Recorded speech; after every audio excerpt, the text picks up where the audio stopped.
Գրաֆիկ դիզայներ արվեստագետ Էդիկ Պողոսյանն իր ստեղծագործական ու մասնագիտական 30 տարիներն ամփոփում է բացառիկ ցուցահանդեսով։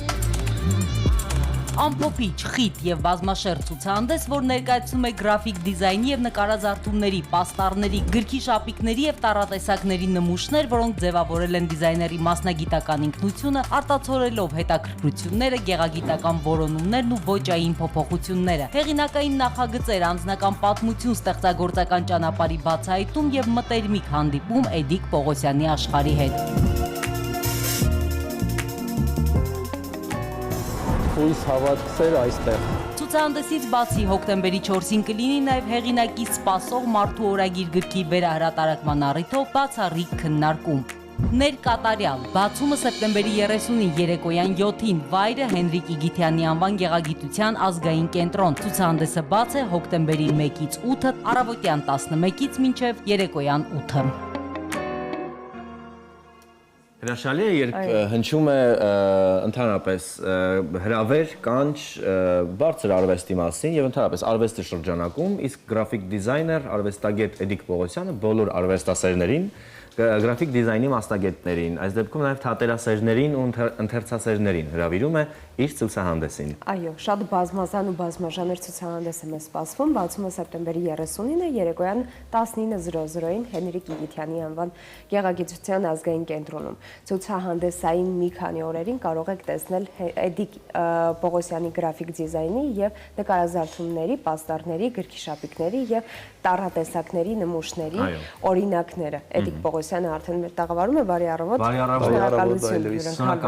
Շնորհակալ ենք հյուրընկալվելու համար եւ շատ ոգևորիչ թեմայի շուրջ ենք այս պահին զրուցելու, մեզ համար շատ կարեւոր, բնականաբար հատկապես արվեստասերները, ովքեր որ այս պահին հետաքրքրությամբ լսում են մեզ։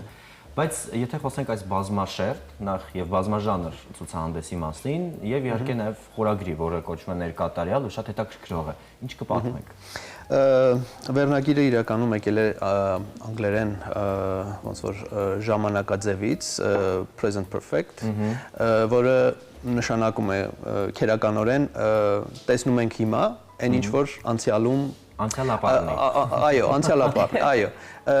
Այսինքն հիմիկվա արդյունքը դա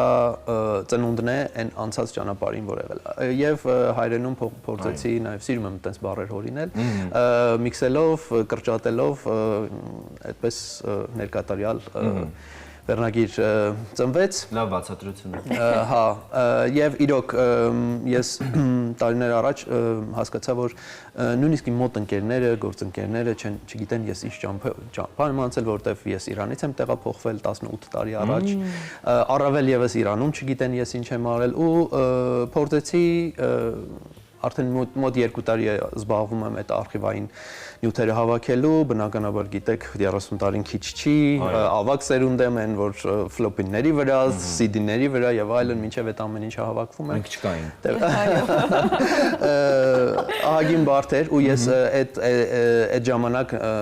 հասկացա, որ ինչքան կարեւոր է արխիվացումը, նաեւ սա ինչու ոչ կոչել մեր գործընկերներին, որ բոլորս միասին փորձենք մեր արխիվացումները ավելի թարմացնել, ավելի շուտ թարմացնել, ցուցադրվել եւ ինչու ոչ վերջ-վերջո գրել Հայաստանի գրաֆիկ դիզայնի պատմություն, որը գոյություն ունի այս պահի դրությամբ։ Որովհետեւ ընկերուհիս իրականում այդ մասնագիտությունն ունի ու գրքերը երբ որ տեսնում եմ անգլերեն, հաստ եւ հայերեն իրոք ոչ մի տարբերակ չկա։ Եվ դա շատ պահանջված մասնագիտություն է 21-րդ դարում, միանշանակ դուք կփաստեք Եվ իհարկե ձեռնարկ որպես այդպեսին։ Այո։ Ասացիք, որ ծնվել եք Իրանում, ձեր պատանեկությունը եւ ամբողջ գիտակից տարիքը, այո, անցել է այնտեղ 18 տարի է ինչ բնակվում եք Հայաստանում, բավականին բազմաժանր կյանք եք ունեցել։ Եվ որևէ իրանահայի ակցենտ մենք այս բանին չզգացինք։ Դե կարող է եւ զգաք, մի քիչ որ երկար շփվենք։ Շատ լավ, մենք սիրում ենք։ Այո, դե իրականում միշտ ասում եմ ես այդ դասական պարսկահայկական կամ իրանահայկական ակցենտը չեմ էլ ունեցել, բայց այնուամենայնիվ 18 տարվա դառնում է ձեր աշխատանքները։ Այո, 18 տարվա ընթացքում նաև ակցենտի վրա եմ աշխատել։ Տեսեք, այդ բազմաժանր լինելը կարող է եւ լավ օրից չի եղել։ Այնուամենայնիվ ես միշտ սիրել եմ ստեղծագործել ու մեդիան ինձ համար կարևոր չի եղել։ Դրա համար ես ավարտել եմ գեղանկարչական հետո անցել եմ գրաֆիկ դիզայն եւ երգիծանկարչություն։ Ես եղել եմ 2000 թվականից մինչեւ 2018 թիվը եւ Իրանում եւ Հայաստանում տարբեր մամուլներում որպես editorial cartoonist, այսինքն այստեղ երևի ասում են քաղաքական երգիծանկար, բայց ոչ միայն քաղաքական, սոցիալ-քաղաքական թեմաներ էր շոշափում իմ երգիծանկարները եւ նաեւ նրանք են հայտնի ֆրանսիական կոմիքսներ հիշեցնող կամ սուր սյուրռեալիստական կոմիքսները մի քիչ ուրիշ են, այո, բայց մի կադրով է հիմնականում ներկայացվել, իմ գործը կոմիքս չի եւ նաեւ Հայաստան տեղափոխվելիս առիթ ունեցա, իհարկե այնտեղ էլ էի անում երեխաների համար նկարազարդում անել։ Մենք Մամիկոն Սիմոնյանի հետ, որ ինքը հիմնադրել էր Multishock ամսագիրը, եթե կհիշեք կամ վստահ եմ շատ հեռուստադիտողներ կհիշեն, մենք 4 թե 5 տարի միասին արեցինք Multishock մանկական ամսագիրը, որը այն ժամանակ շատ յուրահատուկ էր, իր ոճով, իր բովանդակությամբ եւ շատ լավ զբաղմունք էր երեխաների համար։ Եվ հետո մի քանի տարի հետո վերջի որոշում ես այսքան բազմաժանր պետք չի լինել, կարելի է կենտրոնացնել էներգիան որոշակի ուղղություններով եւ հիմա հիմնականում ես մշակութային դաշտում եմ աշխատում, գրքի շապիկներ, գրքի ձևավորում եւ պաստառների դիզայներ եմ աշխատում Սունդուկյան թատրոնում նաեւ։ Հրաշալի։ Պարոն Պողոսյան, ցուցահանդեսի ժամանակ, որի վերնագիրը շատ հետաքրքիր է իդեպ ներկատարյալ, հանդիսատես եւ երիտասարդները արդյոք ականատես են լինելու իրանական եւ հայկական մշակույթի բախմանը։ Բախում չէի ասի, բայց միահյուսում այո, հաստատ, քանի որ ես ձևավորվել եմ այդպես, այո, ձևավորվել եմ այնտեղ, այնուամենայնիվ իմ մասնագիտական ոճը եւ այլն, մտածելակերպը հիմնականում չէր կարող լիովին զերոյանալ եւ նորը սկսվել, նաեւ տեխնիկապես հատկապես վայելչագրության կամ գեղագրության մեջ ես փորձել եմ միքսել իրանական կալիգրաֆիան եւ հայկական տառերը։ Այդպես փորձեր արել եմ։ Բնականաբար մշակութային առումով եղել են միքսեր, որոնցից մեկը հենց իմ առաջի թարգմանչական գիրքն էր եւ իր գրքի ձևավորումը, որը գրեթե 100%-ով շատ ազդված էր հենց իրանական բանից, որտեղ իրանական պոեզիայի ժողովածու է։ Որը շատ հայտնի է, շեդևրալ։ Այո, եւ այդպես, բայց այնուամենայնիվ չլինելով պարսիկ, նաեւ շապիկներն են գրքի։ Այո, չլինելով պարսիկ, այսինքն լինելով հայ, շատ հետաքրքիր է։ Ես նաև մաքուր պարսկական չեմ կարող աշխատել բնականաբար, ինչքան էլ որ այնտեղ աշխատել եմ։ Այո, այդ կա, ինչ որտեղ կա, որից հետո չես կարող գնալ, որտեղ դու ազգությամբ ուրիշ մշակույթի գրող ես։ Բայց այնուամենայնիվ այդ միքսը միշտ ինձ համար շատ հետաքրքիր եղել, հատկապես բացահայտել եմ այդ հարստությունը, թողեք այդպես անվանեմ, երբ լքեցի Իրանը եւ տեղափոխվեցի այո, եւ տեղափոխվեցի Հայաստան։ Երբ որ հեռվանում ես, նոր հետո բացահայտում ես, թե ինչ նստվածք է թողել այդ մշակույթը քո մեջ եւ ինչ մշակույթի տեր ես դու, ինչ տարբերություններ կան իրանահայկական մշակույթի եւ հայաստանյան մշակույթի մեջ եւ այդ ամեն բանը մեծ նմանություններ ասեք կան իհարկե նմանություններ կան, չի կարող չլինել եւ այդ ամեն ինչի միքսը ինձ շատ հետաքրքիր էր եւ ես միշտ սիրել եմ ոնց որ դիսցիպլինաների արանքում լինել, խառնել տարբեր դիսցիպլինաներ իրար հետ, տեքստ, պատկեր, չգիտեմ, պոեզիա եւ այլն։ Մենք անպայման կանադառնանք դեռ պոեզիային, որի իհարկե թարգմանչությամբ էլ նաև դուք եք զբաղվել, իսկ իրանական պոեզիան, ինչպես նշեցինք, բնականաբար բարձր արվեստ է, որպես այդպեսի, ընդհանրապես իրանական մշակույթ ես շատ սիրում եմ, շատ զգում եմ այդ մշակույթը, ֆիլմ արտադրությունը, բնականաբար ինչ հրաշալի ֆոնի վրա է Իրանում։ Բայց ինչ վերաբերում է այս ցուցահանդեսին, հետաքրքիր է, կարող ենք ասել, որ սա ձեր 30 տարիների բոլոր ոլորտների ամփոփումն է, այն ոլորտներում, որտեղ դուք եղել եք կամ ձեր թաթախվել եք ժողովրդական լեզվով ասած, ինչպեսի ամփոփում է, սա ամփոփում է ինքներդ ձեր նկատմամբ հաշվետվություն, թե նաև կիսվում եք այն մարդկանց հետ, ովքեր որ արվեստասեր են։ Շատ ճիշտ նշեցիք, այո, սա հաշվետու ցուցահանդես է, չեմ կարող ասել հետահայաց, որովհետև հետահայացը դու ինքդ դեռ արշիվում լիքը բան կա։ ուրիշ մարդիկ են անում, դա ասենք ինչ-որ ուրիշ թեմա է։ Ես ինքս ինձ համար, ինչպես որ ասեցի, այդ արխիվացման թեման շատ լուրջ էր եւ ես փորձեցի այնուամենայնիվ հնարավորին չափ խիտ ներկայացնել, այո, ճիշտ է, այն ոլորտներում, որ ես թաթախվել եմ այս 30 տարվա ընթացքում։ Տարբեր ձևաչափերով ներկայացնում եմ, որովհետեւ տարածքն էլ այդ հնարավորություն չի տալիս, որ շատ ընդլայնվեն ու իմաստել չուներ։ Միևնույն ժամանակ շատ մեծամտորեն մեծ, բայց համեստորեն շատ կոկիկ ցուցահանդես է իմ կարծիքով եւ հաշվետու լինեմ ինձ համար եւ ներկայացնեմ հետաքրքրասերներին ինչեր է կատարվել այսպես ասեմ մեծ մասը իմ կարիերայի ես անցկացրել եմ Հայաստանում, ստեղծագործել եմ Հայաստանում, այսպես ասեմ։ Էդիկ, թատերական բեմանկարչությամբ զբաղվել եք որպես բեմանկարչությամբ ոչ։ Բայց պաստառներ եք արել դրա դիզայնով եք։ Ես արել եմ, տաղավարնել եմ դիզայն արել տարբեր հաղորդումների համար, բայց զգացի, որ չէ, պետք չի, որովհետեւ դա իմ պետք է փորձել եկա։ Այո, փորձեցի ու իմացա չէ, դա իմը չէ, կարող է ինչ-որ բաներ ստացվել, բայց դա իմը չէ, ավելի լավ է, որ ես մնամ գրաֆիկ դիզայնի մեջ։ Այդտեղ ավելի լավ եմ կարողանում ներկայացնել ինձ։ Դա առաջարկում այս պահին մի փոքր ընդմիջենք, որովհետև արխիվում շատ հետաքրքիր զրույց ունենք էլի ձեզից շարունակելու։ Այո, ես ասեմ, որ զրուցում ենք արվեստագետ գրաֆիկ դիզայներ Էդիկ Պողոսյանի հետ, ցուցահանդեսի բացումը, այս ցուցահանդեսի, որի շուրջ զրույց ենք ծավալում, որ շատ հետաքրքիր ու բազմաժանր է, սեպտեմբերի 30-ին է, երեկոյան 19:00-ին Հենրիկ Իգիթյան Գեղագիտության ազգային կենտրոնում։ Ցուցահանդեսը կտևի հոկտեմբերի 1-ից 8-ը, 11-ից մինչև երեկոյան 8-ը։ Այո, ցուցահանդեսային օրերի ընթացքում հոկտեմբերի 4-ին կլինի նաև հեղինակի սպասվող մարդու օրագիրը գրքի վերահրատարակման առթիվ բացառիկ քննարկում։ Դիտենք գրքի թրեյլերը, հետո շարունակենք մեր զրույցը։ Իրանական պոեզիայի անթոլոգիա եզակի հայեցակարգով 365 կարճ, դիպուկ, հուզիչ ու խորը բանաստեղծություններ, յուրաքանչյուրը մեկ էջի վրա, յուրաքանչյուրը մեկ օրվա համար։ Բացեք գրքում պատահական էջն ու գտեք օրվա ձեր բանաստեղծությունը։ Առաջին հրատարակությունից 10 տարի անց սպասող մարդու օրագիրը լրամշակված, նորովի խմբագրված եւ նոր հրատարակությամբ։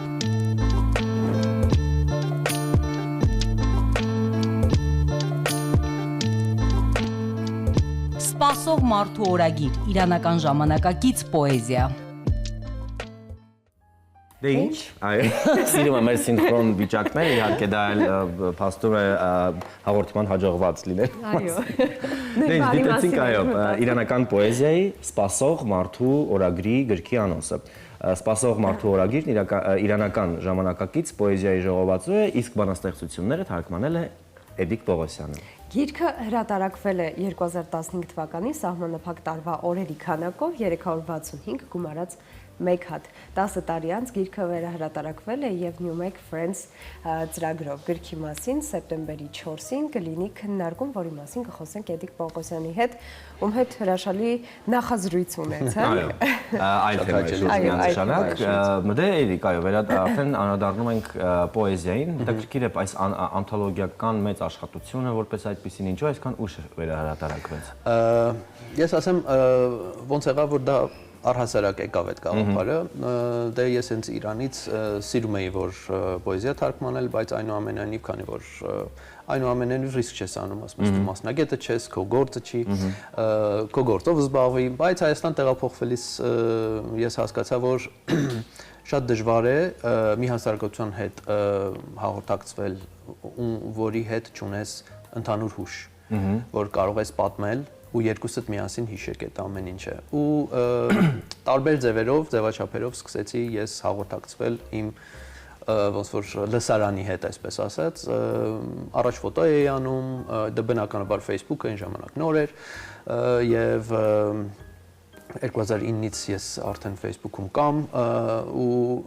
այդ ֆոտոներով Երևանյան փողոցների ես փորձում էի հասկանալ հասարակությանը, քաղաքը, երկիրը, մշակույթի տարբերությունը, նմանությունները եւ հետո եկավ լեզվի խնդիրը, որ սկսեցի այնուամենայնիվ ինչ որ փոքր բանաստեղծություններ թարգմանել, որտեղ ստատուսը այդ հնարավորությունը տալիս էր, այն ժամանակ ինչ մեկ ավելի կարճ էր տեքստերը լինում։ Եվ այդպես սկսեցի հաղորդակցվել եւ ոնց որ ընթերցողներ ձեռք բերեցի, հետո եղան ընկերներ եւ այդ ընկերները դառան շատ ավելի մոտ ընկերներ, գործընկերներ եւ այլն։ Այդպես ափսոսացի, որ դա on-line տիրություն մնա, որոշեցի, որ գիրք անեմ։ Բնականաբար այդ կոնցեպտն էլ շատ պատահական չէր, հենց սահմանափակ քանակով ես ուզում էի դրանով իրան ինչ-որ ուրիշ արժեք տայի։ Դա մասսայական չէր ինձ համար, որովհետև ես ոչ գրող եմ, ոչ թարգմանիչ եմ, ուղղակի զուտ հետաքրքրասիրությամբ։ Լավ, սիմվոլիզմը որտեղ է 365 ունորած մեկ հատ։ Դե որովհետև ես ինչ-որ խնդրի համար մի տարի պետք է սպասեի, մինչև այդ արդյունքը տեսնեի, ամեն օրվա համար որոշեցի մի բան թարգմանեմ եւ հաղթահարել այդ սպասումը եւ այդ մեկ օրն էլ ձեզ նվիրեցիք։ Այո, եւ հետո արդեն որ արձագանքները լինում էին եւ հաճելի էր եւ մեկ-մեկ տհաճ էր, որովհետև չես ուզում այդքան մասսայականացվի այդ ամեն ինչը եւ այլն, բայց այնուամենայնիվ վերջի հասկացա, որ պետք է մասսայականացվի, բայց այնուամենայնիվ սահմանափակ քանակում հենց այդ 365-ը պլյուս 1 նահանջ տարու համար եւ նաեւ բանաստեղծություններն են 365 պլյուս 1 եւ դա եկել է Իրանի 14-րդ դարի պոետ Հաֆեզի գրքի բանաստեղծությունը ժողովածուի կոնցեպտից, այո, որ իրանցիները բոլորը դա օգտագործում են որպես գուշակություն, օրվա խորհուրդ հասկանալ, ինչ-որ Ղուրանից բաներ են կարդում, մտածում են, ինչ-որ բան են երազանք են պահում եւ գիրքը բացում են ու կարդում են այդ խորհուրդը կամ ոնց ասեմ, գուշակությունը։ Եվ զարմանալիորեն շատ հետաքրքիր երբեմն այնպես համընկնումներ շատ զարմանալի է։ Եվ ես որոշեցի այդ գաղափարը նաև ներառեմ այստեղ, կիսաձեռակերտ գիրք ստացվեց, այն ժամանակ նոր էր այդ ձևաչափը, անհարկի քննադատությունները, հակառակը պաշտամունքը այդ գրքի կամ տեքստերի։ Իսկ ընդհանրապես երկու կատեգորիա էր, կամ կտրականապես մերժում էին, կամ ֆանատիկորեն։ Այո, զարմանալիորեն այդպես էր։ Քննարկում չեղավ մեծ հաշվով։ Եղան զրույցներ, բայց վերջո ինչ որ ես իմ կարծիքը իրանք իրենց կարծիքը այդ վիճակում եղավ, բայց լրիվ նորմալ են վերաբերվում դրան եւ այդ ամեն ինչը եւ սիրային SMS-ի մակարդակի հասցնելու այդ ամեն ինչը ինձ նաեւ բան էր անում, ինչ որ հակադրվելու առիթ էր տալիս, որ ես դա չվերահրատարակեմ։ Ոնց որ 10 տարի անց ոնց որ դա ընդունվում է որպես ինչպես որ կա իրանական պոեզիայի մեջ ոնց որ ճամփորդություն, միջով ճամփորդություն եւ դա որպես գրականություն անցալվում, ինչն էր հիմնական բախումը, որովհետեւ դրանք շատ կարճ են եւ իրանցիները նաեւ ճապոնական բանաստեղծություններից հայկուներից բաներից ոգեշնչված իրանք ստեղծում են շատ կարճ բանաստեղծություններ նաև դուք նաև իրենց դասականները նայեք դուք բոլոր հատվածները կարող եք վերցնել դարձնել կարճ բանաստեղծություն իսկ այդ դեպքում շարահյուսության առումով դուք որևէ խնդրի հանդիպեցիք հայերեն թարգմանելու երբեմն այդ քննարականությունը կարող էր չպահպանվել բարեբախտաբար երևի քանի որ ես մասնագիտությամբ թարգմանիչ չեմ ինձ թույլ էի տալիս որոշ խախտումների որը տարածված չէր հայերեն լեզվի մեջ, քերականորեն եւ այլն, եւ դրանով կարողացա պահպանել ինչ-որ չափի ոգին, դրա մասով էլ քննադատություններ եղավ, հայերենում այսպես չի լինում եւ այլն, բայց խոսքը նրանում է, որ իրանցի բանաստեղծ չի կարող գրի հայերեն քերականությունով։ Ինքը այնտեղ խախտել է իր լեզուն, ես պահպանում եմ այդ խախտումը իմ լեզվում։ Ինչևէ, բաներ, հետաքրքիր փորձառություններ, բայց 10 տարի անց բնականաբար քանի որ ես էլի թարգմանել եմ, էլի գրքեր եմ արել, տեքստի հետ լիքը աշխատել եմ, նաև պատասխանատվությունները դա վերախմբագրել եւ ընդհանրապես կառուցվածքը մի հատ վերանայել եւ կարծում եմ հիմա շատ ավելի հղկված, շատ ավելի գրական արժեք ունեցող գիրք է դարձել։ Մի փոքր մասնագիտական ու կարծում եմ միգուցե ոչ տեղին հարց գտեմ, բայց ինձ հետաքրքրեց դուք վերահրատարակելուց օգտվել եք ձեր թարգմանած հայերեն տարբերակից, թե նորից վերադարձել եք իրանական տարբերակ։ Երբեմն, եթե կասկածներ ա եղել, վերադարձել եմ իրանականին, վերանայելու, վերհիշելու, որ արդյոք դա ճիշտ էր թարգմանած թե ոչ, բայց հիմնականում խմբագրվել է հենց իմ հայերենն է խմբագրվել, կասկածելու պահին անպայման վերադարձել եմ բնօրինակը նայել։ Մի հատ լավ բան կա, որ նախորդում վրիպել էի եւ ինչ որ սխալմունքի հիման վրա, սխալ հասկանալու հիման վրա չէր ներառված մեր պարսկագիր իրանահայ բանաստեղծներից մեկը Վահե Արմենը, որ նաև հանելով որոշ սենտիմենտալ, շատ սենտիմենտալ ու ինձ համար ոչ գրական արժեք ունեցող գործեր, ավելացրել եմ նաև Վահեի գործերը, որը շատ ուրախ եմ դրա համար։ Եվ բացահայտում կլինի նաև միանշանակ հայ ընթերցողի համար, Էդիկ, շնորհակալություն նախ բազմաժանր լինելու համար, որովհետև արվեստը որպես այդպեսին սինթետիկ է, իսկ սինթետիկ արվեստը իր մեջ ներառում է բնականաբար հիմնականում բոլոր ճյուղերը։ Ձեզ հաջողություններ շատ մենք սպասում ենք մեր տաղավարում այսպիսի բազմաժանր նաև հետաքրքիր արվեստոտ իրադարձությունների եւ այո շնորհակալություն ու վաղվանից սիրելի հեռուստադիտողներ Հենրիկ Իգիթյան գեղագիտության կենտրոնում հանդիպում ենք Էդիկի հրաշալի աշխատանքներին եւ այսպես այո երեկոյան 19:00-ին այնպես որ Էդիկ Պողոսյանը հրավիրում է բոլոր արվեստասերներին ներկատարյալ խորագրով ցուցահանդեսին ներկա լինելու։ Այո, ցուցահանդեսին կլինեն Պողոսյանի նկարազարդումների, պաստառների, գրքի շնորհանդեսների, փառատոնների նմուշները։ Այո, շապիկների նմուշները։ Վայրը Հենրիկ Իգիթյանի անվան գեղագիտության ազգային կենտրոնն է, այն կտևի հոկտեմբերի 1-ից 8-ը 11:00-ից 20:00։ Իսկ հոկտեմբերի 4-ին կարող եք մասնակցել նաև իրանական պոեզիայի, անթոլոգիայի «Սպասող մարդ» օրագիր գրքի վերահրատարակման արդիվ քննարկմանը։ Այցելելու եք ու վայելեք հետաքրքիր քննարկումը։ Հետաքրքիր ու սպասված քննարկումների ցուցահանդեսի մասին մեր զրույցից հետո շարունակում ենք մեր հագեցած եթերը։